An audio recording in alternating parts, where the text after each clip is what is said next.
जय श्री राम दोस्तों। हमारी आज की कहानी है स्वार्थी रिश्ते।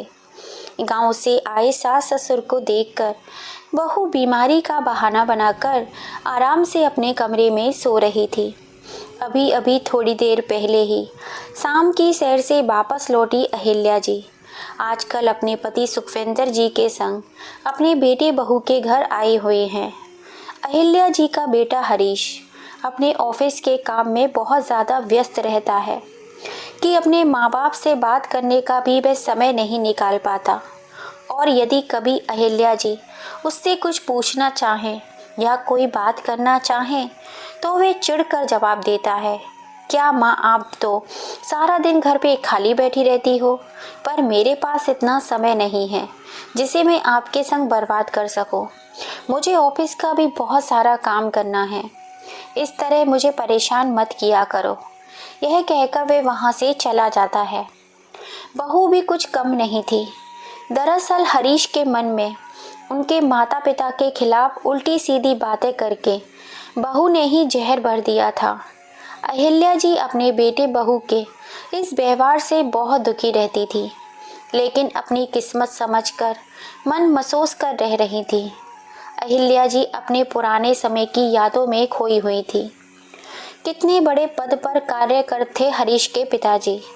ऑफिस और परिवार दोनों ही जिम्मेदारी बहुत अच्छे से संभालते थे। फिर भी उन्होंने हमेशा अपने बच्चों को भी समय दिया और माता पिता को भी।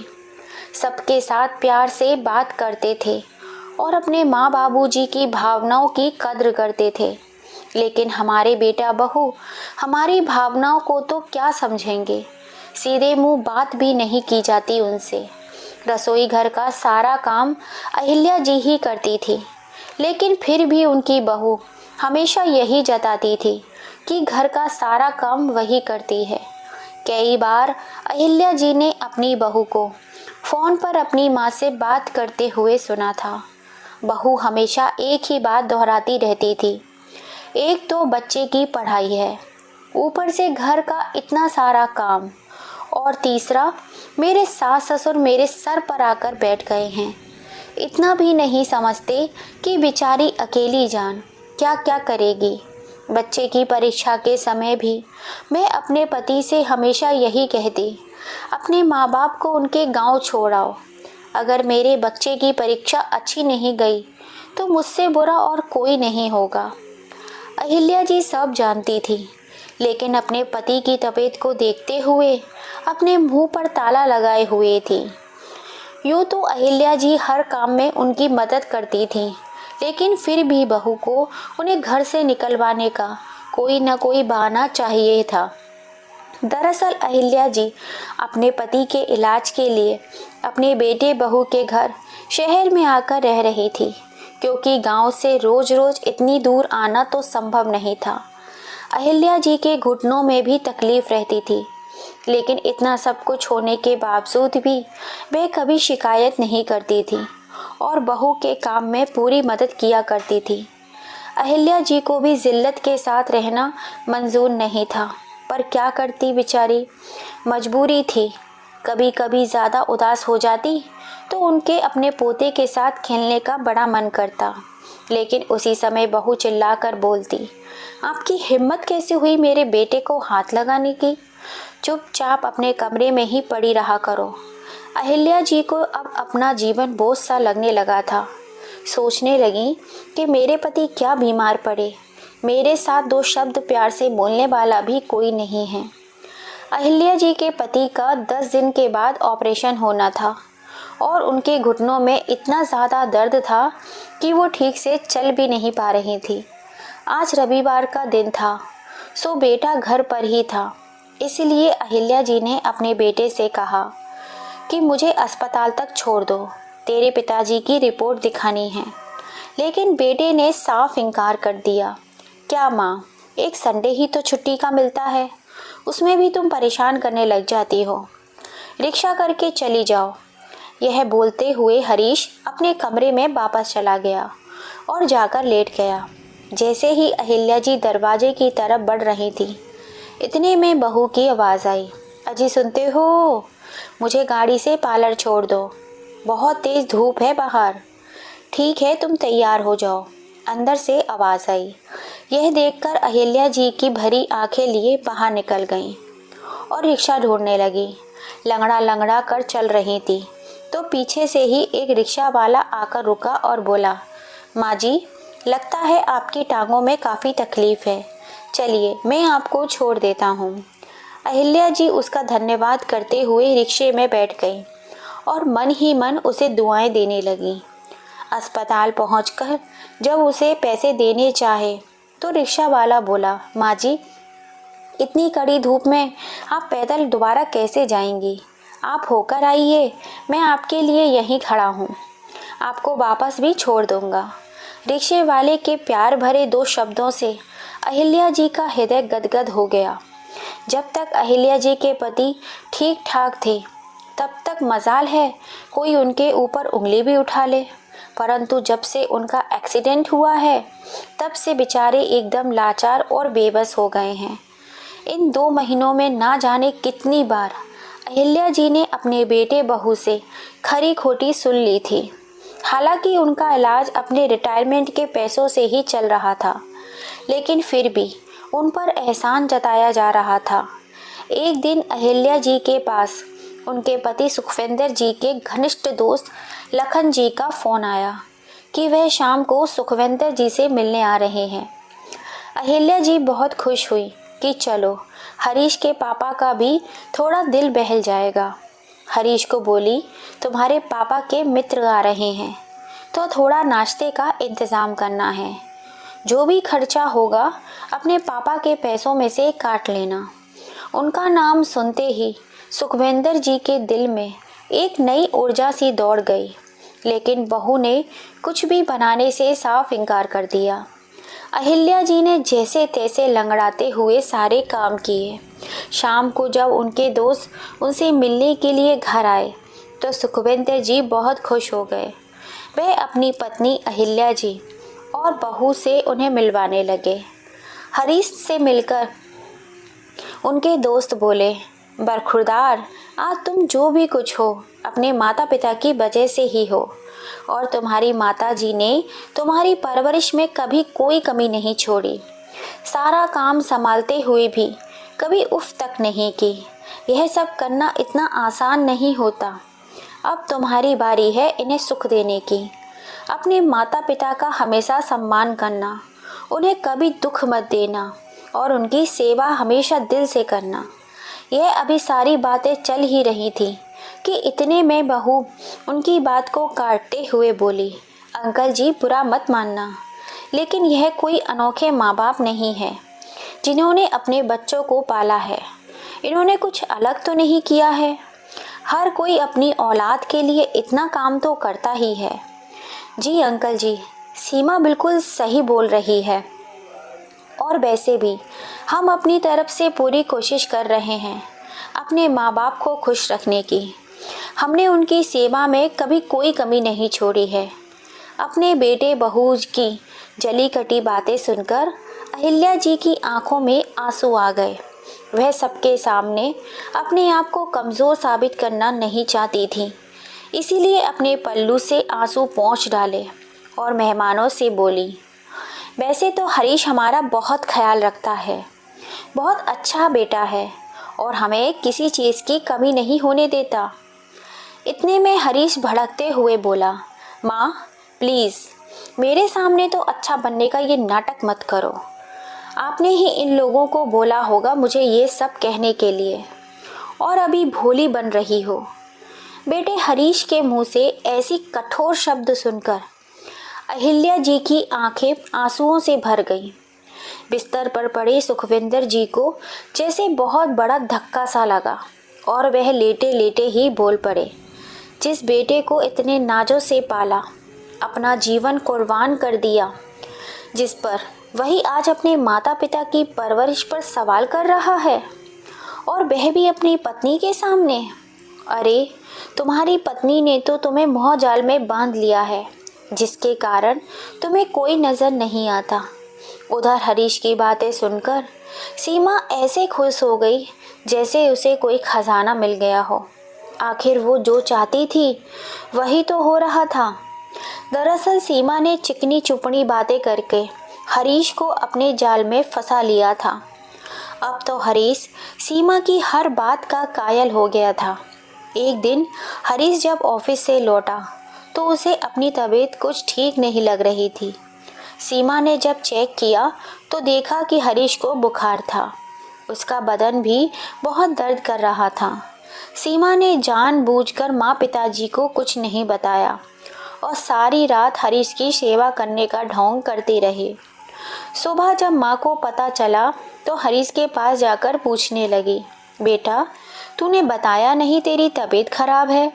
अगर पता होता तो मैं काढ़ा बना देती, एकदम से ठीक हो जाता। इतने में हरीश उन पर तंज कसते हुए बोला, आप तो रात को घोड़े बेचकर सो रही थी, आपको क्या पता कि मेरा इतना बदन दर्द कर रहा था। बेचारी सीमा ने रात भर जागकर मुझे दवाई दी, मुझे दर्द से राहत देने के लिए मेरी टांगें दबाती रही, तब जाकर मैं कहीं सो पाया। हरीश के ऐसे कहने से मानो अहिल्या जी की जिंदगी भर की मेहनत पर किसी ने पानी का घड़ा उड़ेल दिया हो। अहिल्या जी करुण स्वर में बोली, बेटा दरवाज़ा बंद होता है तुम्हारा, मुझे कैसे पता चलता कि तुम्हें क्या तकलीफ़ है।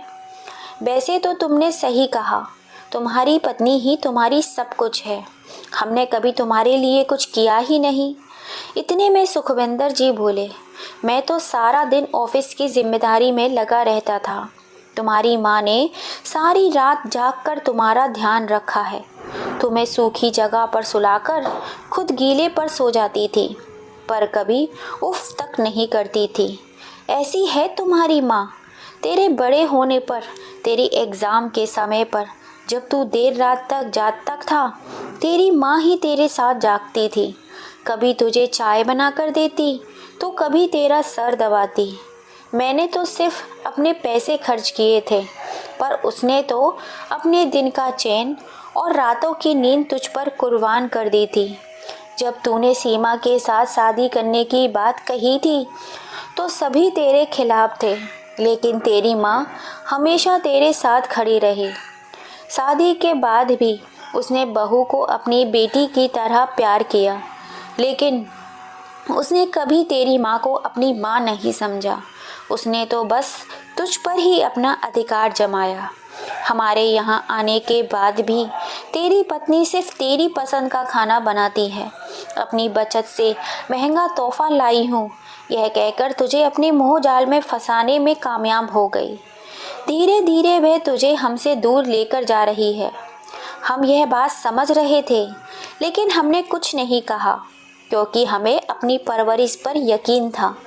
लेकिन हमें नहीं पता था कि इतना बेटा दूर चला जाएगा कि अपने माँ बाप की कुर्बानियों पर ही प्रश्न चिन्ह खड़ा कर देगा। जब सुबह तेरी माँ अब कमरे में चाय नाश्ता लेकर गई तो तूने बोला, नाश्ता यहाँ रख कर चली जाओ, हम बाद में खा लेंगे। बेचारी सीमा रात भर नहीं सोई, उसे नींद पूरी करने दो। बेटा कल की आई पत्नी की इतनी चिंता, और जिस माँ ने अपनी नींद की परवाह ना करते हुए तुझे पाल पोस कर इतना बड़ा किया और इस काबिल बनाया कि तू संसार में स्वाभिमान के साथ जी रहा है, उसी के सारे प्रयासों को तूने पल भर में नकार दिया। हरीश कुछ बोलने ही लगा था, लेकिन उसकी बात काटते हुए बाबूजी बोले, सच ही कहा है किसी ने, जब अपना ही सिक्का खोटा हो तो किसी और से क्या शिकायत करना। लेकिन अब पानी सर से ऊपर जा चुका है। अब मैं अपनी पत्नी का और अपमान बर्दाश्त नहीं कर सकता। बेटा तुम्हें और तुम्हारी पत्नी को अपनी खुशहाल ज़िंदगी मुबारक हो। अब हम दोनों यहाँ से जाना चाहते हैं।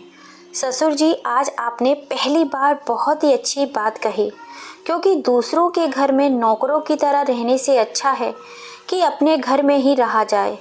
बहू बेशर्मी से बोली तो बेटे ने भी कहा, चलो देर से ही सही, लेकिन आप लोगों से मुझे छुटकारा तो मिला, वरना मैं तो सोच रहा था कि मैं ही आपको गांव में छोड़ कर आऊँ।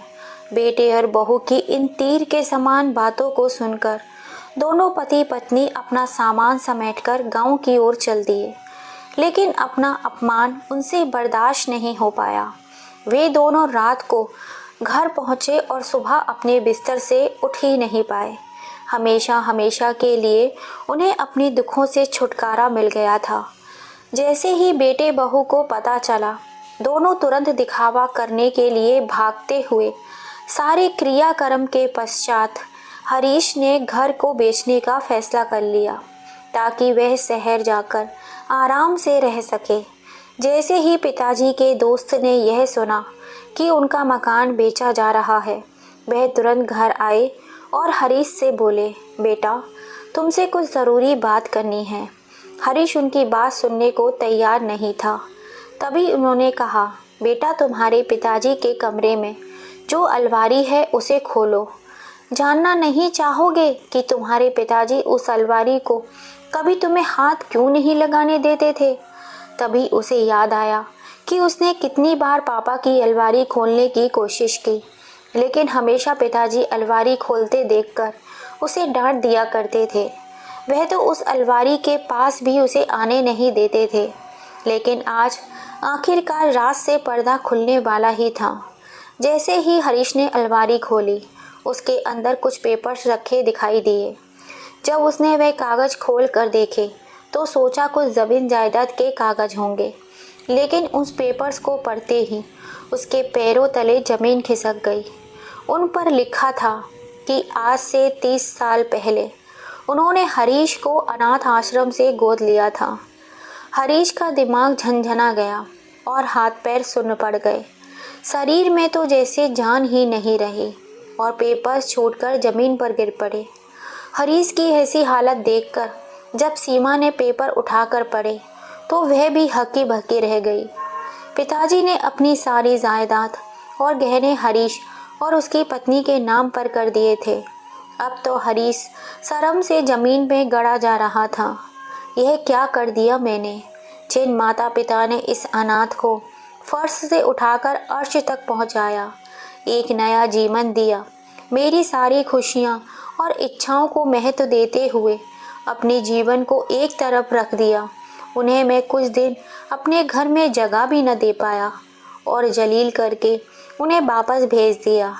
लालत है मुझ पर जो 2 वक्त की रोटी भी उन्हें इज्जत से न खिला सका। आज वह खुद से नज़रें भी नहीं मिला पा रहा था। इन सब घटनाओं से हैरान हुई सीमा थोड़ी देर के लिए तो कुछ न बोल सकी, लेकिन खुद को संभाला तो हरीश से कहा कि गुनाहगार तो मैं हूँ जो उम्र भर आपके माँ बाप के खिलाफ आपके मन में जहर घोलती रही। उसकी आंखों से पछतावे के आंसू थे, लेकिन अब किया भी क्या जा सकता है। जब सब लोग चले गए तो वहाँ से उठकर वह माँ बाबूजी की तस्वीर के आगे घुटने टेक कर माफ़ी मांगने लगा। माँ बाबूजी, मुझे माफ़ कर दीजिए, हमने घोर पाप किया है, अपने बेटे होने तक का फ़र्ज भी नहीं निभा पाया। माँ बाबूजी की तस्वीर के आगे रोते रोते उसकी आंख लग गई। अचानक उसे ऐसा लगा किसी ने उसके सिर पर हाथ फेरा और बोला, काश तुमने हमें जीते जी यही सम्मान और थोड़ा सा प्यार दे दिया होता तो हम सुकून से मर सकते। अब जब तुम्हें अपने किए का पछतावा हो चुका है तो हमें अपनी तपस्या का फल मिल गया है। अब हम चैन से मुक्ति पा सकेंगे। हरीश अचानक नींद से जाग गया। सामने देखा तो कोई नहीं था, लेकिन उसे एहसास हुआ कि वह उसके माता पिता ही थे, क्योंकि उसकी माँ उसे बचपन से ही सिर पर हाथ फेरकर आशीर्वाद देती थी। उसने अपने माता पिता को धन्यवाद किया और फैसला किया कि अब वह उस घर को नहीं बेचेगा, वहाँ एक वृद्ध आश्रम बनाएगा और वहाँ रहने वालों की जीवन भर सेवा करेगा। दोस्तों, कहा गया है, जब चिड़िया चुग गई खेत फिर पछताने से क्या होए। यह कहानी हमें यही बतलाती है, जीते जी जब तक हम इंसान की कदर नहीं करते और मरने के बाद हमें उसकी वैल्यू समझ में आती है, तब तक बहुत देर हो चुकी होती है। इसलिए उनके रहते अपने माँ बाप को मान, सम्मान और इज़्ज़त दीजिए, जिससे कल को हमें पछताना ना पड़े। आपकी क्या राय है इस कहानी को लेकर? प्लीज़ अपने कमेंट करके हमें ज़रूर बताइएगा। और कहानी आपको पसंद आई हो तो प्लीज़ इसे ज़्यादा से ज़्यादा अपने फैमिली फ्रेंड में शेयर कीजिए, जिससे कभी कोई बच्चा ऐसी गलती ना करे। और अगर अभी तक सब्सक्राइब नहीं किया है तो प्लीज़ कर लीजिए। पास में लगी बेल आइकन को दबा दीजिएगा, जिससे हम जब भी कोई नई कहानी डालें उसका नोटिफिकेशन आपको सबसे पहले मिल सके। जय श्री राम दोस्तों।